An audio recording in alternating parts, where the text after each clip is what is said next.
Hello बच्चों, स्वागत है आपका अपने चैनल SRS लर्निंग में। बेटा ये हमारी हिंदी की व्याकरण की आज की वर्कशीट है 10th क्लास की, जिसमें आज हम रस के बारे में पढ़ेंगे और उसको समझेंगे वो क्या होता है और उसके क्वेश्चन आंसर सोल्व करेंगे।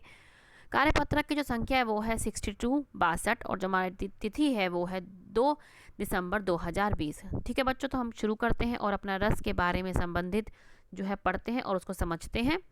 बच्चों, अब हम व्याकरण साहित्य के एक महत्वपूर्ण अंग जो है रस को जानेंगे।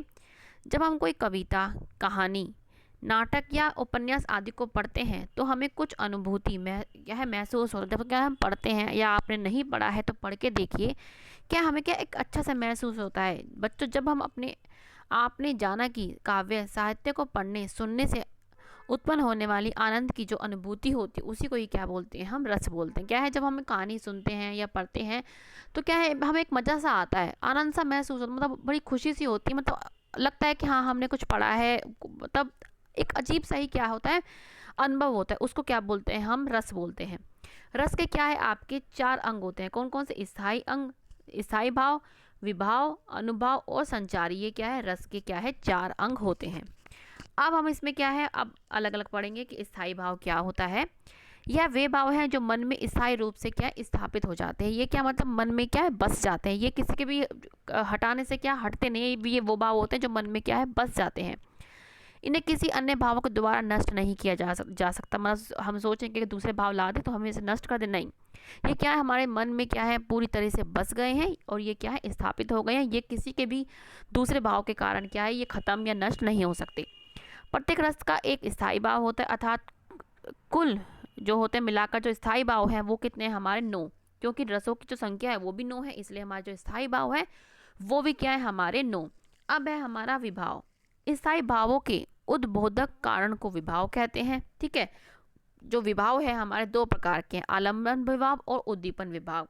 आज क्या है, हम आलम्बन विभाव क्या होता है, उद्दीपन विभाव क्या होता है, इसके बारे में समझेंगे। आलम्बन क्या है कि जिसका आलम्ब या सहारा पाकर स्थायी भाव जगते हैं, मतलब जो हमारे स्थायी भाव हैं वो क्या है, पूरी तरह से हमारे अंदर समाये हुए हैं, वो क्या है, वो हमारे स्थायी भाव है। और जिसके कारण और जिसका पारण जिसके जो सहारे से जो स्थायी भाव जगते हैं उन्हें हम आलम्बन विभाव बोलते हैं। आलम्बन विभाव के 2 पक्ष हैं, मतलब 2 प्रकार के हैं, ये आश्रय आलम्बन और विषयालंबन।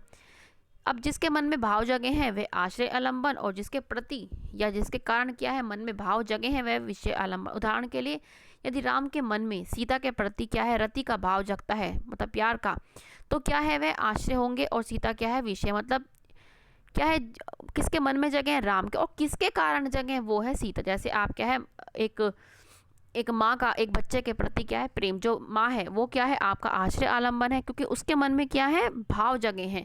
और किसके कारण जगे हैं, वो है एक बच्चा, तो वो क्या है, वो विषय आलम्बन हो गया। देखो आप, मुझे उम्मीद है कि आपको बच्चे समझ में आ रहा होगा।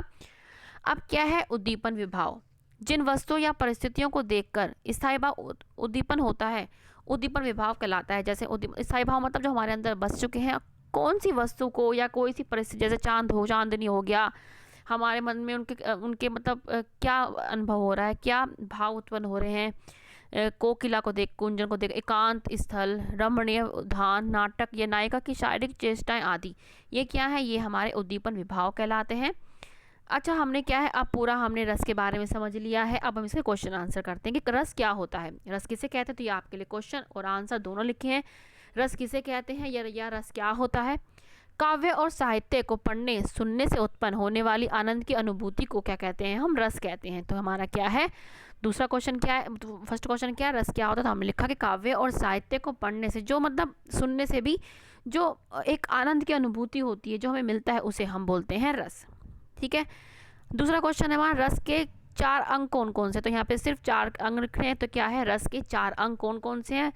रस के 4 अंग हैं, पहला स्थायी भाव, विभाव, अनुभाव और संचारी भाव। तो ये क्या है, हमने दूसरा क्वेश्चन आपके लिए, हमारे जो बच्चों, अच्छा मैंने एक सूरदास के जो दोहे हैं उसका एक बेटा वो बना रखा है, मैंने MCQ क्वेश्चन कल बनाया था, वो मैं इसमें डिस्क्रिप्शन बॉक्स में उसका लिंक डाल दूंगी, आप देखना चाहें तो प्लीज़ देख सकते हैं। हमारा थर्ड क्वेश्चन है कि स्थायी भावों की संख्या कितनी है। स्थायी भावों की संख्या कितनी होती है, 9। ये सिंपल सा है कि स्थायी भावों की संख्या कितनी होती है, 9 होती है। अब है कि विभाव किसे कहा जाता है और कितने प्रकार का होता है। स्थायी भावों के उद्बोधक कारण को क्या बोलते हैं, विभाव बोलते हैं। और कितने प्रकार का होता है, ये कितने प्रकार का होता है, ये 2 प्रकार का होता है। अब हमारा क्या है लास्ट क्वेश्चन और सबसे अंतिम क्वेश्चन क्या है कि आश्रय और विषय से आप क्या समझते हैं। भाई जिसके मन में भाव जगे वह आश्रय, तथा जिसके प्रति या जिसके कारण मन में भाव जगे वह विषय। इसका उदाहरण मैंने लिखा नहीं, ये बच्चे आप लिख लेना, वही लिख लेना राम वाला। ये आप ये भी लिख सकते हैं जो मैंने आपको पहले बताया कि एक माँ का बच्चे के प्रति क्या है, प्रेम। ठीक है, तो बच्चों ये आपकी आज की 10th क्लास की वर्कशीट है जिसमें हमने क्या है रस के बारे में समझा, रस को समझा क्या है। बच्चा अच्छी लगी हो तो लाइक का बटन जरूर दबाइएगा। और बच्चों अब मिलते हैं आगे की ऐसे ही वर्कशीट के साथ। और बच्चे सूरदास का जो पद है उसके एमसीक्यू करना मत भूलिएगा, मैं लिंक इसमें डिस्क्रिप्शन बॉक्स में दे दूंगी। चलो बच्चे मिलते हैं आगे के वर्कशीट के साथ। हमेशा खुश रहिए बच्चों, कोविड-19 से बच के रहिएगा। बाय बच्चों।